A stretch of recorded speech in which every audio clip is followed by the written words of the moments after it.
let's talk about how we take, let's see, who should we start with? Let's start with Shirley, because she's staring there. She's sitting there. She's zoning out with my talking. So 8 billion characters, 6 actors. How do you do that? When I turned to you and said, hey, let's do the full thing this time and not break the bank, or turn it into a play about costume changes, which I think the first time. Yes, it was, definitely. Yeah, because it was about every character being fully fleshed out. Totally by their garments, right? And this time it's the story. It just all goes back to, again, telling the story.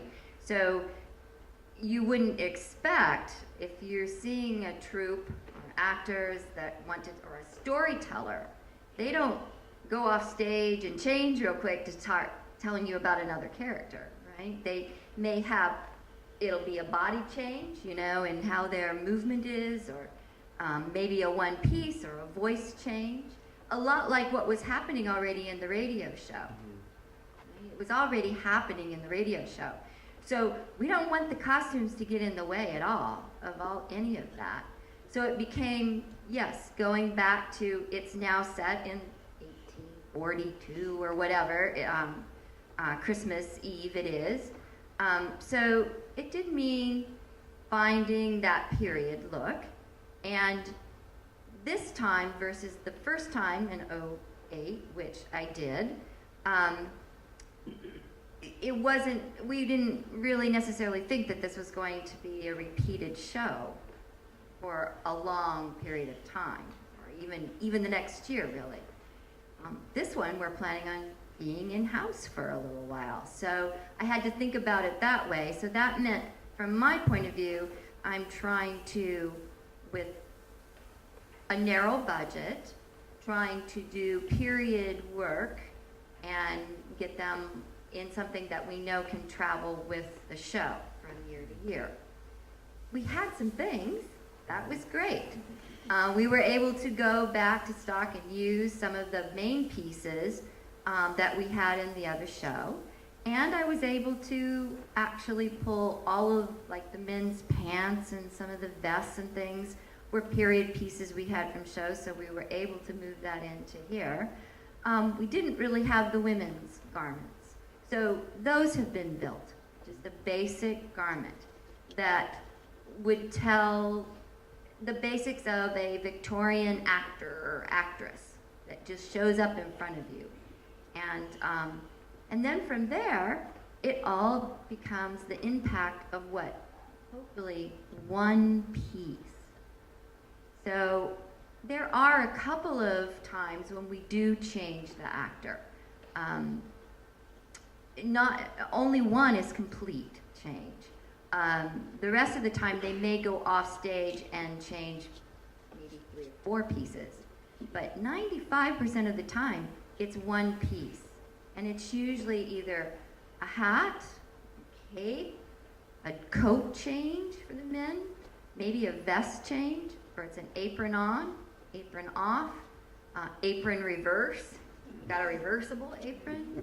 And then it becomes really important what hair, makeup, and not makeup necessarily, but hair, because there's no time to do makeup changes. In the original one that we did in 2008, some of those actors were off stage completely redoing makeup.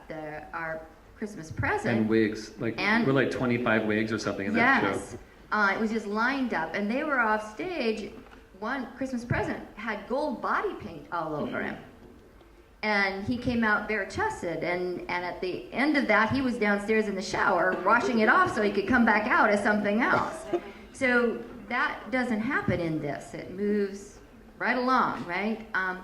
So Peter then, when we collaborated together, and I showed what pieces that Sean and I felt a character could have to signify that character, then along comes Peter, and he's actually made a few of the hat pieces for me, and then he puts in hair right inside of that, or I give him a hat that has the hair snapped right into it, right? So all they have to do is just put it on over whatever their hair is or their wig. The women are which Peter will tell you about, but there might be multiple pieces going on top of their wig already. So, but I think it's a really big impact that just one big piece can do. Well, it's allowing the actor to do all the work. Mm-hmm. And the piece is so carefully chosen. You know, it's not a random selection of things we pulled out of a rack. It's like that one piece we slaved over. What should it be? So that it is enough to push you into the world of... And when you see the end of the play and there's a curtain call with 6 people and you're like, how did they do all of those roles? It doesn't even occur to you that only 6 people are doing all of that. And that's a lot to do with the pieces you've chosen. Originally, there was thought that when Sean first proposed the idea for us to think about it, was kind of like, think about that they've shown up with the trunk, they've opened it up, and they're going to get everything out of this trunk that they're going to use, all of the costume props or whatever, the pieces. But that fast became too much for a trunk. And then it was thought that it'd be part of Andy's lovely set, which I wish he were here. I'm sure Sean will talk about that. Andy had sent me pictures of what he was thinking before he ever even sent it to Sean. And I was so excited about the creativity or the imagination that was happening in the set behind me, that all of a sudden to have pieces out and about seemed wonderful, right? To have it everywhere. And then we realized we have way too many pieces to even keep them all out here. So that became a challenge for the actors. Now they have to track everything. And that's a really big job to know if I took it off over there, but I'm gonna need it later over here when I need to come in there. It becomes a real paperwork challenge for even like, for me. So. The other thing that the women we wanted in Victorian dresses, but they had to be dark. But they couldn't be dark because it's a Christmas show.